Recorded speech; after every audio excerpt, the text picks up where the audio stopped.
Western civilization. Did I get that right? Yes, you did. That's yeah. quite a mouthful. She also is the author of Debunking the 1619 Project and Debunking Howard Zinn, Exposing the Fake History That Turned a Generation Against America. So, without further ado, the reason you're all here, Miss Mary Grabar.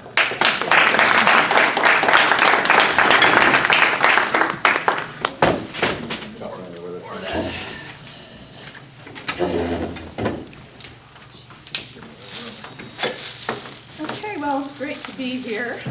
Heard about your group and glad to be here and meet you all. Just a little bit about myself and how I got to the Alexander Hamilton Institute for the Study of Western Civilization. It is actually on one sign in front of the building, all those words. And how I got to write my 2 books, and sort of, who these people are, what these books imply, what importance they have. I know that throughout the country, it was a little disappointing for conservatives, but there were a lot of school board races that were won. And I've spoken to some of those groups, Moms for Liberty, one in Charleston. They flipped over 6 out of 9 seats, possibly 7, because there's a question about residency and so forth. It's, I'm a firm believer in working at the local level. Get involved. If you have children in school, grandchildren, get really involved, because I've been around those people. A little louder, please. Oh, okay. Is this working? Yeah. That only feeds into the computer though. What's that? That only feeds into the computer. Oh, okay. All right, so, yes, I can speak loudly. Is this good? Very good. Okay. I used to teach, so I'm used to speaking loudly and for a long time. So if someone wants to, give me a warning, like 5 minutes or something, I'd appreciate that. We'll play the Oscar music. We'll play you off. Okay. And there aren't any like student backpacks here. We get the cue from the shuffling of the backpacks when I taught college. So anyway, I am from Western New York. I grew up in Rochester, New York, actually. I was born in Slovenia when it was part of communist Yugoslavia.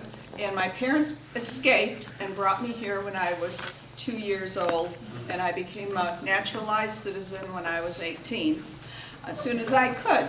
And I grew up there, and then in my late 20s I moved to Georgia, lived there for 30 years, where I earned my PhD in English from the University of Georgia, and had a bunch of itinerant jobs, year-to-year contracts. My scholarship just wasn't right politically, according to them, and found myself being canceled before it was even a word. I actually had self-published a book called Exiled. I was exiled. And the last place I taught was at Emory University. It was under a program that was privately funded, and that ended in 2013.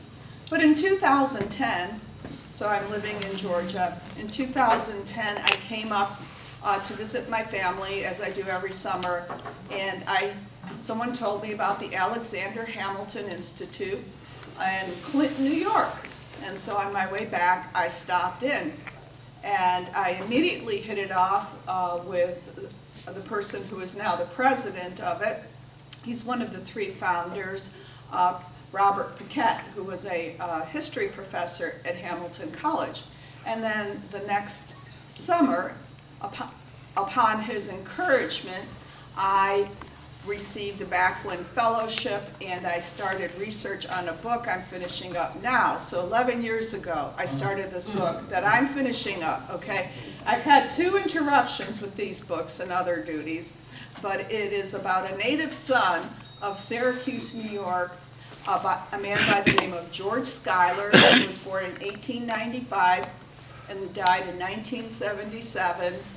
And if I were to take bets, I would bet that none of you had heard of him. Okay. Well, he wrote his autobiography, and it was called Black and Conservative. And a lot of people don't know that there were black conservatives back then. So I'm finishing up that mammoth biography now. But anyway, so while I was teaching, I encountered from inside the ivy walls all this corruption and lying and the destruction of Western civilization, the destruction of literature, which is something I love. And to me, that's like tearing down a Columbus statue, tearing down a statue of George Washington. It's one of our heirlooms, and I was very dismayed by it. And so as I started writing about it, you know, I was told that there were no more classes available for me to teach the next semester. Right? I couldn't, I had one law firm look into suing, but I didn't have tenure. But one of those corrupting forces that I became aware of in 2008 was a man named Howard Zinn. And this cover, I think, captures his personality quite well. Red for, being red, a communist, and for being diabolical. But he wrote this book called The People's History of the United States. It was published in 1980. He was a history professor, and it became very popular. It's used in classrooms quite a bit. The book itself is used. There are spin-off lessons. But it's a Marxist history of this country. And he was a member of the Communist Party USA, an official member, card-carrying for several years. What I did in that book is I went through it, and anyone can tell by reading it that it's anti-American. The man hates America. And so what I did was I did what I did with student papers. I checked his sources. And lo and behold, there came something that was often a tragic occurrence at the end of the semester. A student hadn't given herself enough time, so she copied and pasted. Oh, yeah. And then there would be the meeting and the tears. And sorry, I have to put this on your record, you plagiarized. This is what this guy does. He leaves out words. He changes what people say. So I've got it documented there, and I intended it to be a tool for people, students, parents, grandparents, citizens who want to make an argument against using this in the classroom. This book has sold 4 million copies. Wow. No, not my book. I'm sorry, I'm pointing to the wrong book. Howard Zinn's The bad book. Oh, don't I wish? 4 million copies. Oh, that would be fantastic. That's my goal. My goal is to beat Howard Zinn. Let's help her tonight. So, yeah, thank you for correcting me. I realize that. So I wrote that while I was at the Alexander Hamilton Institute. I moved there in 2014 as a resident fellow, so that's given me the opportunity to write these books. So I don't have any teaching duties, and I live there. And I encourage all of you to pick up literature about the Alexander Hamilton Institute.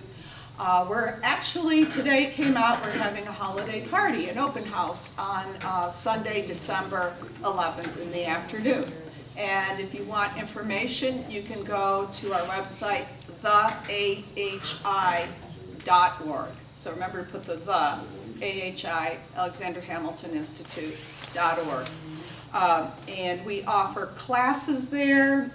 They're now online. They used to be in person. We support students in their scholarship and do reading groups.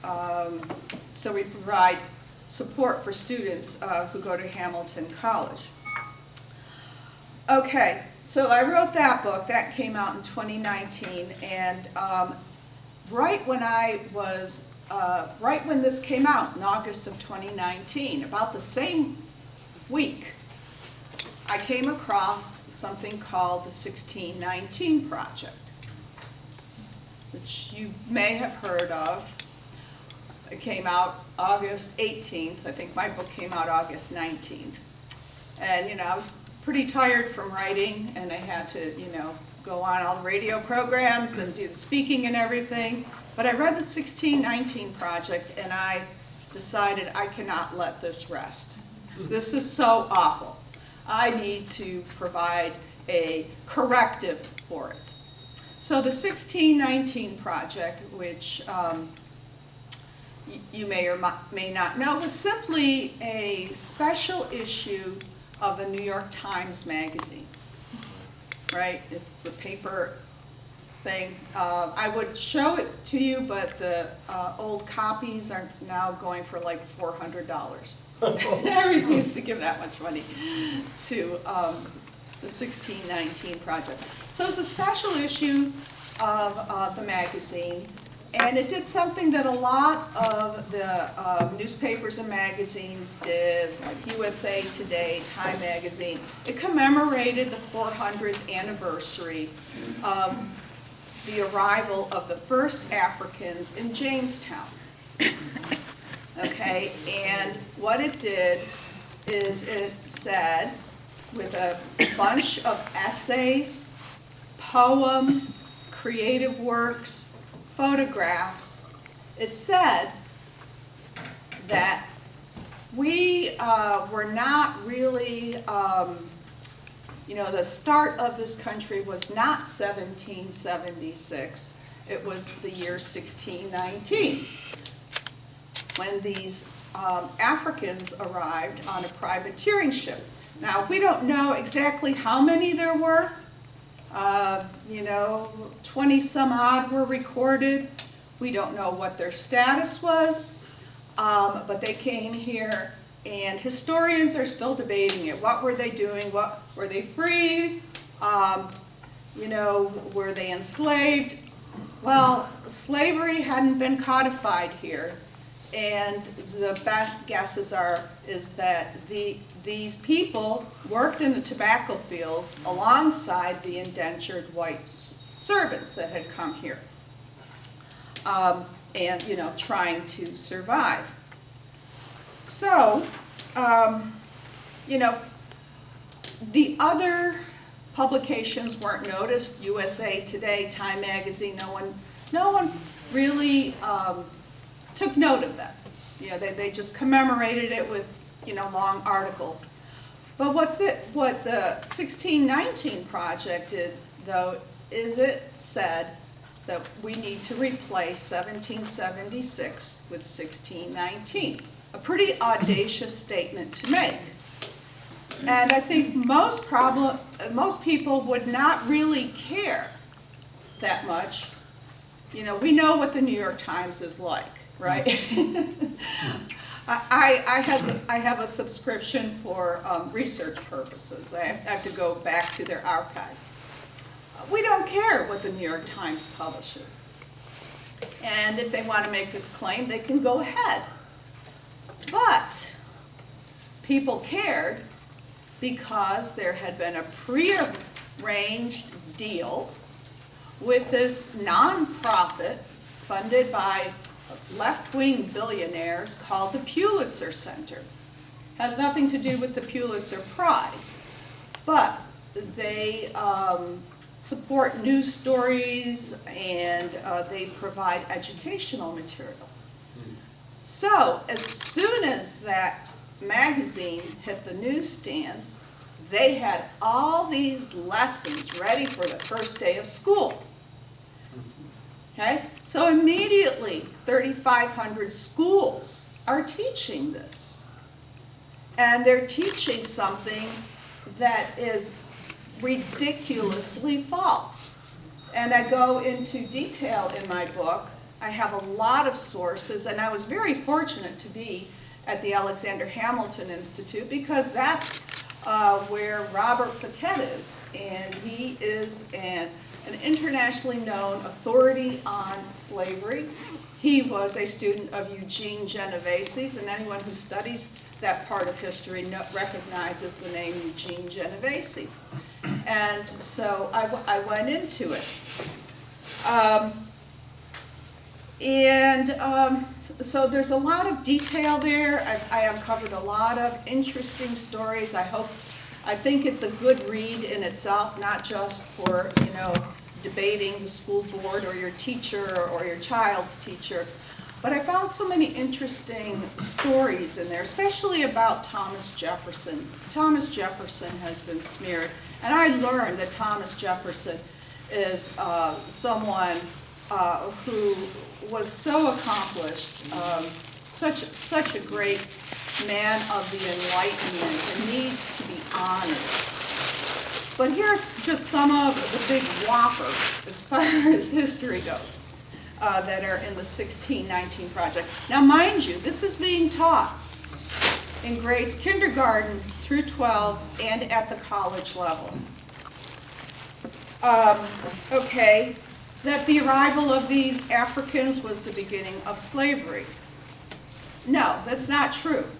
Historians are still debating it, as I pointed out. And one thing I discovered was the first legal case of slave ownership in Virginia occurred in 1654. And what it happened between two African Americans. One had a slave. He insisted he was his slave, and the slave said, no, I'm an indentured servant. It's 7 years are up. You need to let me go. Anthony Johnson, the owner, won that case. Okay?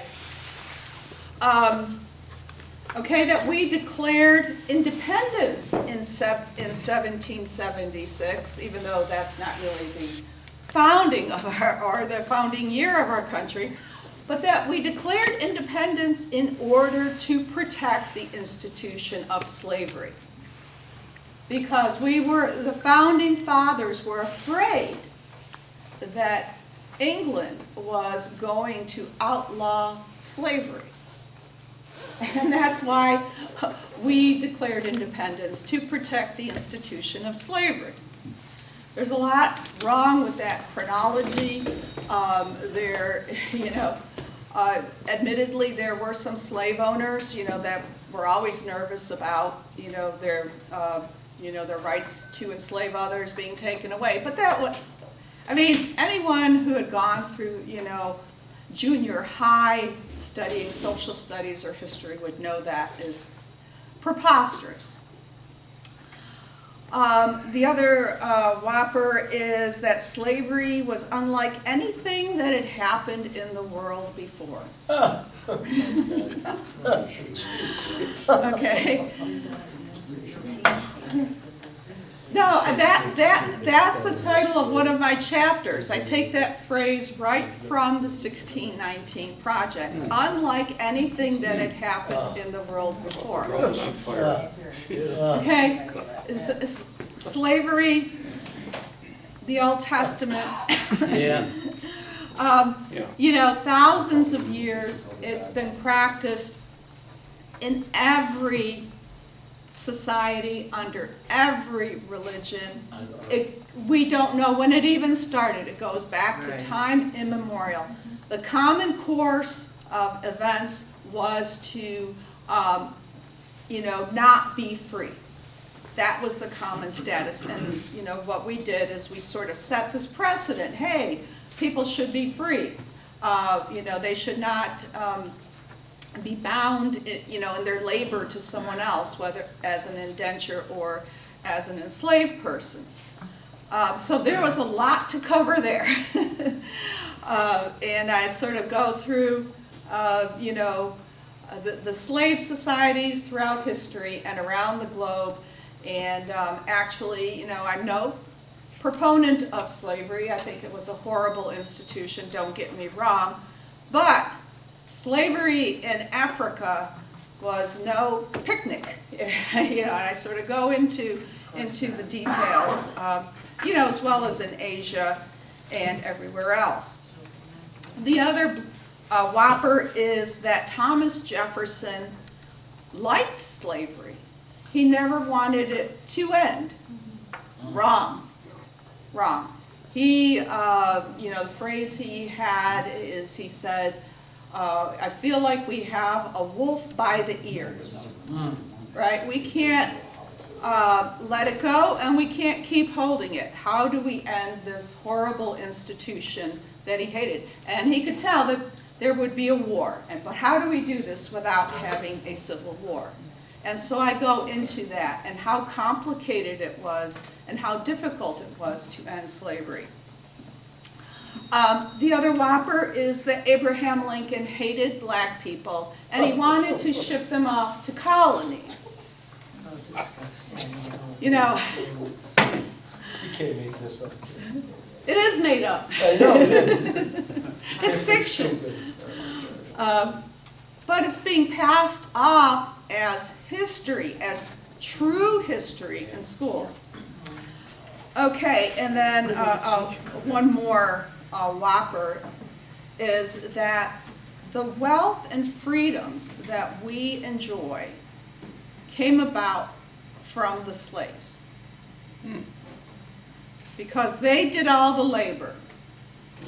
Okay, it's kind of overlooking the Irish, the Italians, The Jews. the Jews, all the indentures, the orphan children who were starving, who were rounded up in London and brought over here.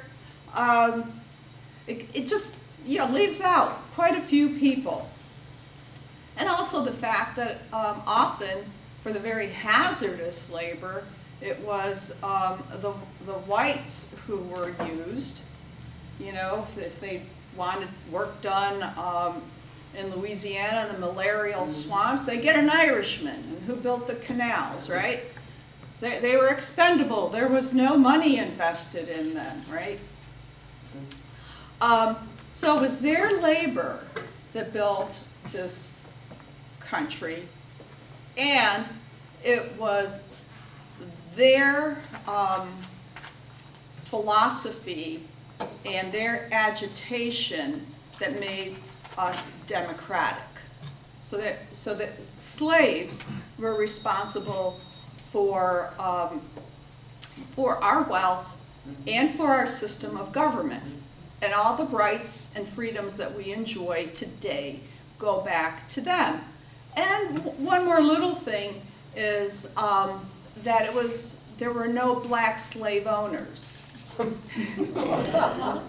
there were black slave owners. A significant percentage of free blacks did own slaves. So I tried to give a perspective on, how widespread and how entrenched this institution of slavery was. And I hope it's a good resource for students. How many minutes do we have left?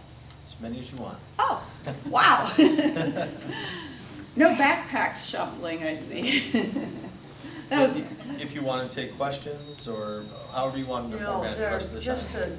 What I've always been thinking, especially later, the past few years, is it was in the time, slavery, and to misrepresent that in history, and you clarifying the right side of history is excellent, because there is so much untruth going on, and especially impressing children, young people, and the youth.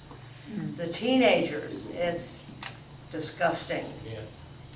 well, that's the purpose of my book, and so I have some for sale later, and I'll be glad to sign them. They make great Christmas gifts. I have more in the trunk of my car. I can get them. But picture in the time, Right. 200 years ago. Well, that's what I try to do. Is I try to provide the context. Yes, So when yes. you are studying history, you have to have the context. Clearly, the 1619 Project is a work of propaganda. the creator, Nicole Hannah-Jones, she was actually on today. I watched the segment at the Obama Foundation. You've heard that former President Obama has come out and endorsed her. Okay, so you know it's a work of fiction.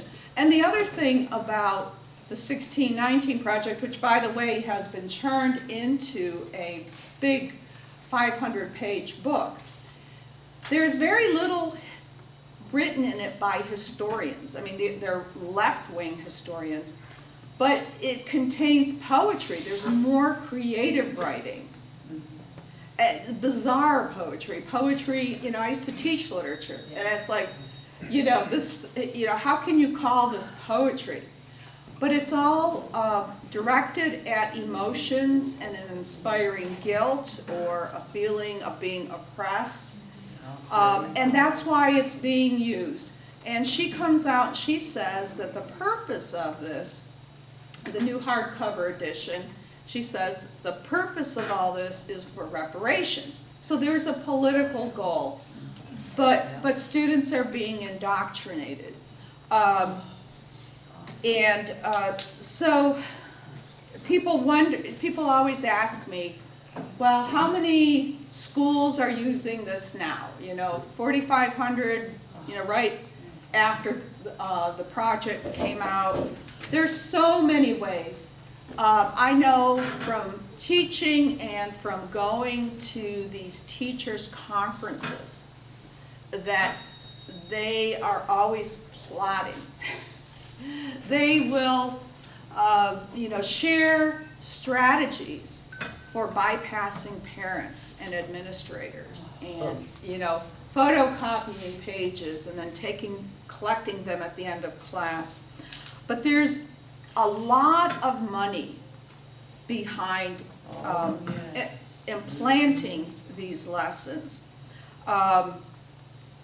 So 15 states, though, did pass laws forbidding the use of the 1619 project and critical race theory, but people shouldn't rest, because the Pulitzer Center, and I've watched these online, puts on these teacher workshops, which gives them hints about how to still teach the 1619 project and bypass the laws, how not to get caught. Okay, it's the Pulitzer Center is funded by Pierre Omidyar, who I think founded eBay. Yes. Is that right? Okay. And he funds all these Democratic candidates. So this is a political project for him. It's like an offshoot of giving money to a radical candidate, because you're indoctrinating students and preparing future voters. Yeah. Sorry, what was his name? Pierre Omidyar, Omid, O-M-I-D-A-R, right? Y-A-R. Yeah. Yeah. O-M-I-D-A-R. Okay. Librarians are buying the books, and I brought the children's book. There's also a children's book that came out that is a picture book, and it tells little kids as young as kindergarten that white people came to Africa and kidnapped. Oh. Right. Not the truth, which is, you know, that tribes raided other tribes and enslaved them and brought them to the shore. So the librarians are buying these. After-school programs called Freedom Schools, a creation of Nicole Hannah-Jones, have been created. So those kids who probably need the most help are going to be radicalized. They're in after-school programs. Also, another funder is Mark Zuckerberg. Zuckerberg. Right, and so he started something called Summit Learning, which you know, is advocating for reparations and using the 1619 project. to make that argument. It's also being distributed by the Zinn Education Project. So Howard Zinn, one of his students at Boston University, who became quite wealthy in this capitalist system that Zinn disparaged, started, they always do this. I don't know how that works. Yeah. He started this nonprofit, and if you ever go to the Zinn Education Project, look at their downloadable lessons. You will be shocked. But they're promoting the 1619 project as well. It's being taught in the colleges of education, so future teachers are using it. College professors are using it. There was an article in the Washington Post a couple years ago about someone at Notre Dame, an English professor, using the 1619 project. That would be so far from anything I would have taught in a college English course. The Pulitzer Center, as I mentioned, puts on teacher workshops. They're bribed. They're given $5,000 grants to implement the 1619 project. And then they get online together and they share all these creative lessons of how to use, that are using the 1619 project. It's being used in law schools. There's the Pulitzer Center Law School Initiative. It's being taught in prison programs. Oh, that's a good place. In Florida. I don't know how to get in touch with Ron DeSantis, you know. We'll There's, help you. what's that? We'll help you get. Okay. You know, you need to know what's being taught in these prison programs. This is not what these guys need. They don't need further radicalization. So yeah. Yes. No, I'm sorry, yeah, I'll wait. Okay. One final part of the, nursing schools also, nursing schools. It's everywhere. Even though most teachers will deny that they use it, especially in states that have forbade it. But what the 1619 project is critical race theory history. Wait. Say that again, the first part? It's critical race theory history. How many of you have heard of critical race theory? You know what it is, right? Yeah. Well, what critical race theory does, and there's a good book that's titled An Introduction to Critical Race Theory by someone named Delgado, and I forget the other person's name, which is, a thin little book. It was published about 20 years ago. It has been in graduate schools. But what critical theory does is it knocks down the established order of certain disciplines. Okay, and there's critical law theory. So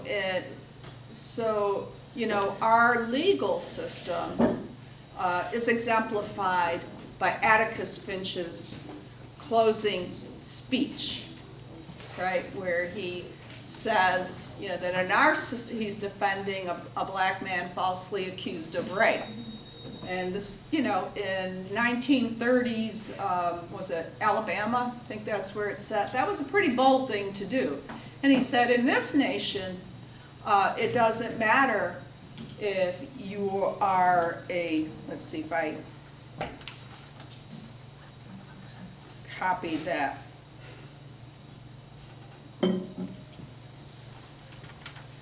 And this is To Kill a Mockingbird, right? To Kill a Mockingbird, thank you. Yes, and To Kill a Mockingbird, which was a novel that was taught to all, junior high students or high school I think students. it was mandatory reading for a long time. Yeah. Yeah, but if you remember, in that speech, he says it doesn't matter if a man is under our system of justice, it doesn't matter who you are. I mean, you can be a farmer, you can be a rich man, the law applies equally, right? So we determine guilt or innocence on the basis of facts, not on your family status, not on your race, not on you know, where your parents were born or who they are. I mean, that's the way it's made to work. If it works properly, the outcome is fair and based on facts. Well, critical legal theory says, no. We need to take into account a person's upbringing, whether they've been oppressed or discriminated against. So it replaces objectivity, facts, with subjectivity. And we need to bring in stories, we need to, you know, do this and that, yeah. I just like to ask one question. I kind of see where you're going with the legal. It kind of twists the application. But from a practical application, when you talked about teaching this in health schools, you know, health schools, that kind of thing, what's the practical application? Is it to look at a white person and say they don't get quite as much treatment as the black person because they've been? Where is that? Is that it? Yes. Because if it is, it goes directly against the oath of doctors and nurses. I know. Well, that's what they're doing. And But that is the application. That's what they're saying, right? In healthcare, they're looking and saying, consider skin color as you apply healthcare. right. As you remember during the COVID epidemic, Yeah, they refuse people treatment. Well, that would seem to me that would leave every health institution open for legal They're repercussions. doing it now. I mean, the questions I got asked the last time I went to my doctor's office, and it was all, they don't want to take care of me who has the insurance. They want to take care of everybody else. And I said, why are you asking me these questions? It's none of your business. And they said, because we're part of some FD, whatever. And I said, well, I'm not answering them, and I threw the paper. yeah, no, I mean, it's very scary. I mean, you know, what is that? Monoclonal antibodies, you know, that are given to people who are at risk, right? You know, minorities were put at the head of the line, right? Here in New York State, and in other states. So, but in order to justify that way of thinking, you know, to sort of flip it, you need to present this propaganda to nurses and say, you know, one of the essays is about healthcare and how, you know, black people were experimented on and mistreated and not given enough treatment.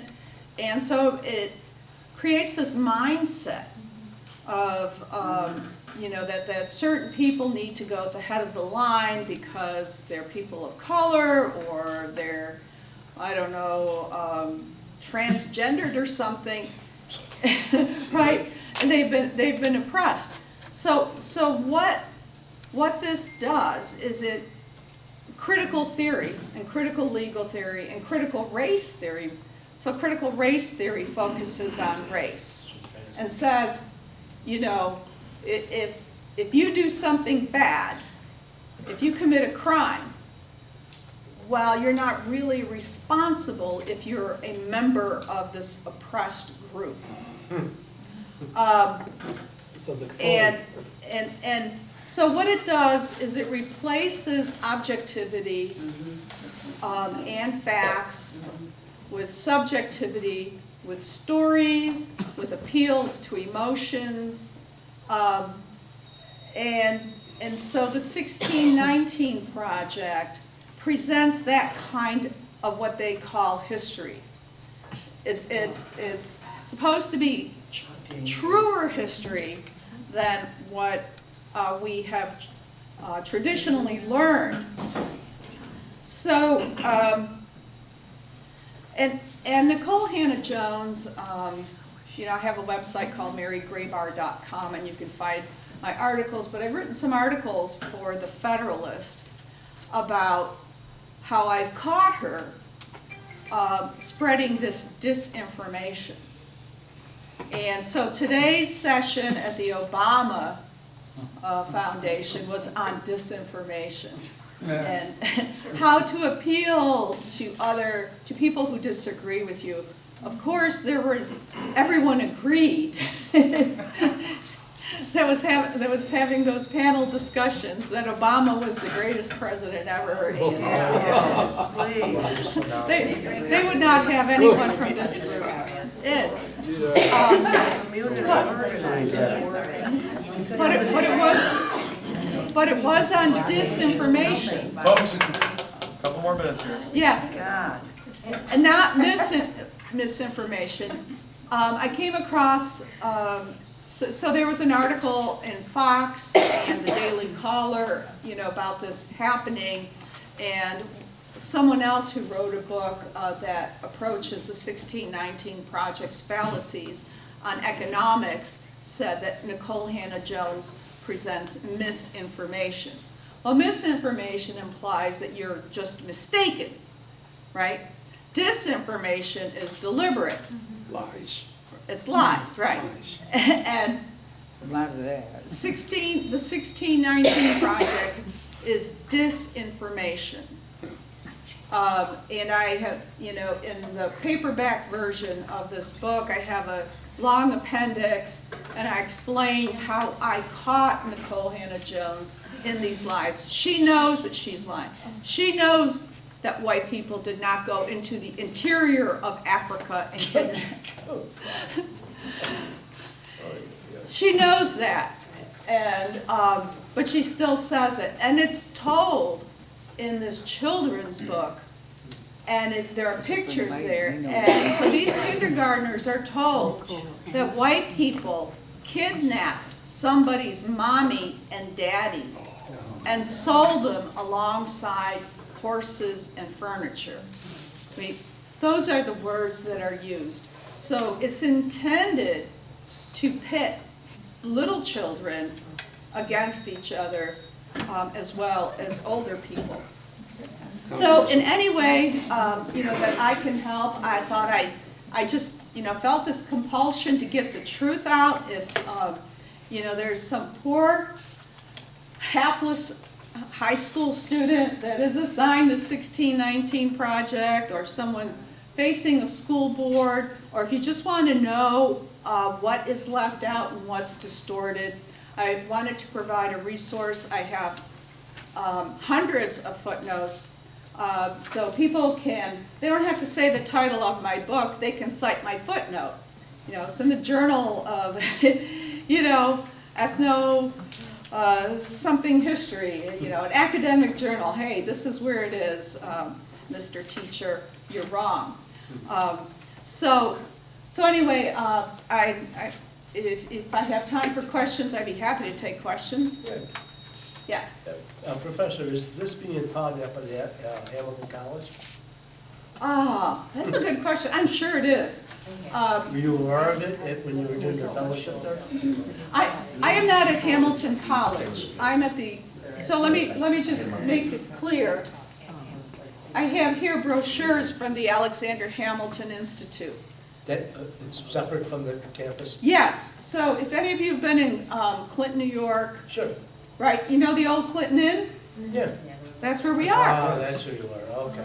Yes. Gotcha. So there's a long saga about that, when the three founders wanted, they had an alum who recently passed away, I think it was class of 57, who was very dismayed by the direction his alma mater was going in. And he donated millions of dollars to set up this institute on campus. And then the radical leftist professors wanted to take it over. And they found out about it, and so they were able to buy the Alexander Hamilton Inn, the Hamilton Inn, and this is where we are. That's where I live. So other than the fact that all three founders were professors at Hamilton College, and that we invite students in for our events. We'll have speakers in. We just had an election night watch party. We're having a Christmas open house. We usually do something for Veterans Day and Constitution Day. And we also have reading groups for students, and we have a newsletter for students. And then for the general community, and everyone here is invited to sign up for classes. I don't teach them. My colleague David Frisk does. but they're related to history and politics. Yes, in the back?